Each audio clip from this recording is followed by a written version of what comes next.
కృత్తులు content చాలా తక్కువ ఉంటుంది. కార్బోహైడ్రేట్స్ అంటే ఈ పిండి పదార్థాల కంటెంట్ ఎక్కువ ఉంటుంది. ఈ రీజన్ వల్లనే మనం diabetes capital of the world గా తయారైనాం. ఇప్పుడు డాక్టర్లు అన్నం తింటే పిండి పిండే అనమాట. పిండి పిండే బతుకంతే. ఇప్పుడు మీరు ఎప్పుడైనా చూసినారంటే ఫారినర్స్ చూడండి, ఈవెన్ చైనా వాళ్ళని కూడా చూడండి, వాళ్ళ పొట్టలు చూడండి, మన పొట్టలు చూడండి. ఫారినర్స్ అందరూ మజిలీగా ఉంటారు, కొంచెం మజిల్గా ఉంటారు. మన వాళ్ళు కొంచెం పొట్ట దగ్గర కొంచెం ఈ విధంగా ఉంటాం అనమాట.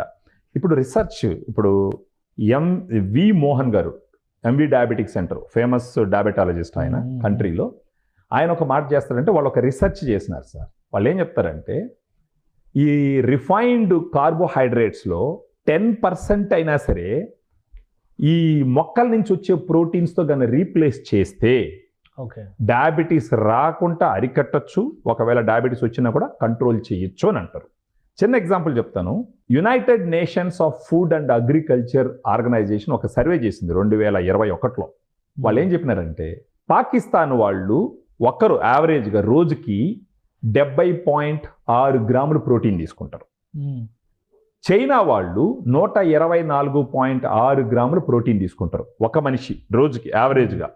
అమెరికా వాళ్ళు 124.4 గ్రాములు ప్రోటీన్ తీసుకుంటారు. అంతెందుకు ఇండోనేషియా వాళ్ళు 79.8 గ్రామ్స్ ప్రోటీన్ తీసుకుంటారు. ఇండియా వాళ్ళు తీసుకునే ప్రోటీన్ కానీ మీరు చూసినారంటే ఆశ్చర్యపోతారు. ఎక్కువ మంది జనాలు తక్కువ ప్రోటీన్ కంటెంట్. ఇండియన్స్ తీసుకునే ప్రోటీన్ ఎంతంటే 70.5 గ్రాములు యావరేజ్గా ఒక మనిషి. సో అంటే యావరేజ్ ఎంత తీసుకోవాలి ప్రోటీన్? యావరేజ్గా ప్రతి మనిషి తీసుకోవాల్సిన ప్రోటీన్ కంటెంట్ ఎంతంటే సార్, 1 kg వెయిట్కి 0.8 గ్రాములు తీసుకోవాలి సార్. Minimum requirement. అది మళ్ళీ మారుతుంది ఫిజికల్ యాక్టివిటీ. ఇప్పుడు WHO ICMR లెక్క ప్రకారం 0.8 grams per KG body weight తీసుకోవాలా. ఒకవేళ ఫిజికల్ యాక్టివిటీ ఎక్కువ ఉందనుకోండి ఇంకా కొంచెం ఎక్కువ తీసుకోవాలి. అంత ఫిజికల్ యాక్టివిటీ లేదనుకోండి తక్కువ తీసుకోవాలి. ప్రోటీన్ ఎందుకు అంత ఇంపార్టెంట్ అంటే సార్, మీరు చూసినారంటే ప్రతి మనిషి నెలకి 4% మజిల్ వెయిట్ తగ్గిపోద్ది. అదే ఎక్సర్సైజ్ చేసే వాళ్ళైతే వాళ్ళు రెగ్యులర్గా ఎక్సర్సైజ్ చేస్తుండి ఒక 1 month చేయలేదనుకోండి 3 నుంచి 12% వాళ్ళ బాడీలో ఉండే మజిల్ తగ్గిపోతుంది. వయసు పెరిగే కొద్దీ మజిల్ తగ్గుతూ వస్తుంది అనమాట. ఆ మజిల్ తగ్గే కొద్దీ లేనిపోని సమస్యలు వస్తాయి. అందుకనేసి ప్రోటీన్ చాలా ఇంపార్టెంట్. జనరల్గా ఏమంటారంటే ప్రోటీన్ కంటెంట్ ఎక్కువ ఉండాలా, కార్బోహైడ్రేట్స్ కంటెంట్ తక్కువ ఉండాలా. కానీ ఫస్ట్ నుంచి మనం చాలా కాలం నుంచి కూడా అలవాటు పడ్డాం. అన్నం ఎక్కువ ఉంటుంది, అవును, కూరలు తక్కువ ఉంటాయి. మన ఇదే దీంతో ఇన్ని సంవత్సరాలు ఇన్ని శతాబ్దాలుగా తింటూ ఉన్నారు కదా మన. అందుకే సార్ మనకు ఇప్పటికీ చేంజ్ ఏంటి మారాలి సార్. ఇప్పుడు రీసెర్చ్ డెవలప్ అవుతుంది, ఎవాల్వ్ అవుతుంది, ఎన్నో కొత్త విషయాలు కనుక్కుంటున్నారు. అందుకనే మన వాళ్ళలో డయాబెటీస్ ఉన్న వాళ్ళు ఎక్కువ ఉంటారు, పొట్టలు పెద్దవిగా ఉంటాయి, కొంచెం బల్కీగా ఉంటారు, ఎనర్జీ ఉండదు. ఇంతకు ముందర ప్రోటీన్ అంటే ఓన్లీ జిమ్ముకు పోయే వాళ్ళే ప్రోటీన్ అనుకునేది. ఇప్పుడు ప్రోటీన్ అన్నది ప్రతి ఒక్కరికి అవసరం. ఇప్పుడు ఫర్ ఎగ్జాంపుల్ మీరు ఒక చిన్న ఎగ్జాంపుల్ చూసినారంటే ఇండియాలో గత ఫ్యూ ఇయర్స్గా 112 స్టార్టప్లు వచ్చినాయి ప్రోటీన్కి సంబంధించి. ఇంచుమించు 370 ప్రోడక్ట్లు మార్కెట్ చేస్తున్నారు వాళ్ళు. 2030కి $4.3 బిలియన్ బిజినెస్ అవుతుంది. అంతెందుకు సార్, ఒక ఇన్ఫ్లుయెన్సరు రేవంత్ అనే ఒక ఇన్ఫ్లుయెన్సరు అతను ప్రోటీన్ స్కూల్ అని చెప్పేసి ఒక క్యాంపెయిన్ రన్ చేస్తూ తొందరలో 10 మిలియన్ అంటే ఇంచుమించు 1 కోటి మందికి పేరెంట్స్కి తర్వాత స్కూల్ టీచర్స్కి ప్రోటీన్ యొక్క ఇంపార్టెన్స్ ఎడ్యుకేట్ చేయాలని చెప్పేసి ఒక క్యాంపెయిన్ చేయడం జరుగుతుంది. సో డాక్టర్లు కూడా ఏం చెప్తున్నారంటే ప్రోటీన్ కంటెంట్ పెంచుతూ కార్బోహైడ్రేట్స్ తగ్గించుకోమని చెప్పేసి చాలా క్లియర్గా చెప్తున్నారు. 3 ఇంపార్టెంట్ మైక్రో న్యూట్రియంట్స్ అంటాం మనం, స్థూల పోషకాలు అని చెప్పి, సూక్ష్మ పోషకాలు, స్థూల పోషకాలు అనేసి. ఆ స్థూల పోషకాల్లో మనకు ముఖ్యంగా కావాల్సింది కార్బోహైడ్రేట్స్, ప్రోటీన్స్, ఫ్యాట్. కానీ ఏజ్ పెరిగే కొద్ది అన్ఫార్చునేట్గా మనం ఏం చేసినామంటే కార్బోహైడ్రేట్స్ ఎక్కువ తీసుకుంటాం, తప్పితే ఫ్యాట్ కూడా ఎక్కువ తీసుకుంటాం, ప్రోటీన్ కంటెంట్ తక్కువ తీసుకుంటాం. దానికి కారణం ఏంటంటే ఒకటి ప్రోటీన్ని పర్చేజ్ చేసేటటువంటి ఎకనామికల్ పరిస్థితి లేకపోవడం, రెండోది ఎంత ప్రోటీన్ తీసుకోవాలో అవగాహన లేకపోవడం, మూడోది ఏ సోర్స్ నుంచి వచ్చిన ప్రోటీన్ తీసుకుంటే ఒంటికి మంచిదని అవగాహన లేకపోవడం.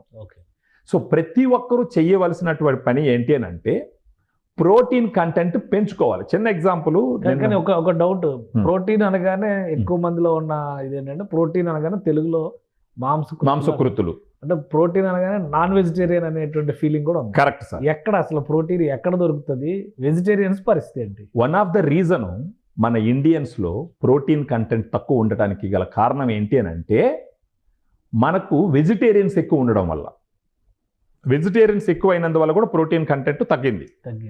ఇప్పుడు కానీ ప్రోటీన్ అంటే జనరల్గా గుర్తొచ్చేది మాంసం, అంటే మీటు, రెడ్ మీటు, కానీ కోడిగుడ్డు, చేపలు, తర్వాత చికెన్, ఇవన్నీ కూడా. కానీ గుర్తించవలసిన విషయం ఏంటంటే వెజిటేరియన్ సోర్స్ ఉండి ప్రోటీన్ ఉండేది కూడా చాలా ఎక్కువ ఉంటాయి. ఇప్పుడు మొక్కలకు సంబంధించిన ప్రోటీన్స్ మనం ఇప్పుడు చూసుకున్నామంటే, ఒకప్పుడు రాగులు, మిల్లెట్స్ కూడా అంటాం, మిల్లెట్స్ కూడా చాలా ఇంపార్టెంట్. రాగులు, సజ్జలు, జొన్నలు, ఇవి కూడా చాలా ముఖ్యం. ఒకప్పుడు మనం చిన్నప్పుడు చూస్తే సంగటి తిని ఉంటాం అందరం. కరెక్ట్.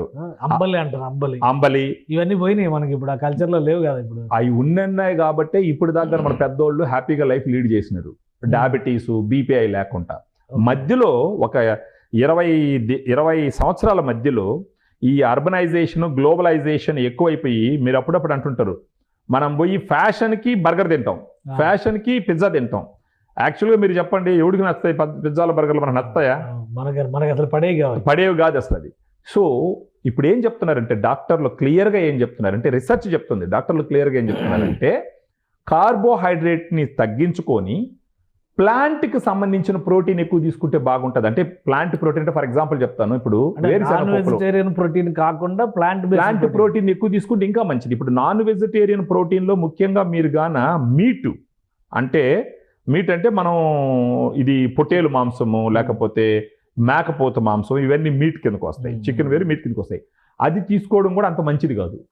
ఇది తీసుకోవడం వల్ల ఏమవుతుందంటే కడుపు క్యాన్సర్లు వచ్చేదానికి అవకాశాలు ఉంటాయి. రెడ్ మీట్ ఎక్కువ తీసుకుంటే ఈ కడుపు క్యాన్సర్లు వచ్చేదానికి అవకాశాలు కూడా ఎక్కువ ఉంటాయి.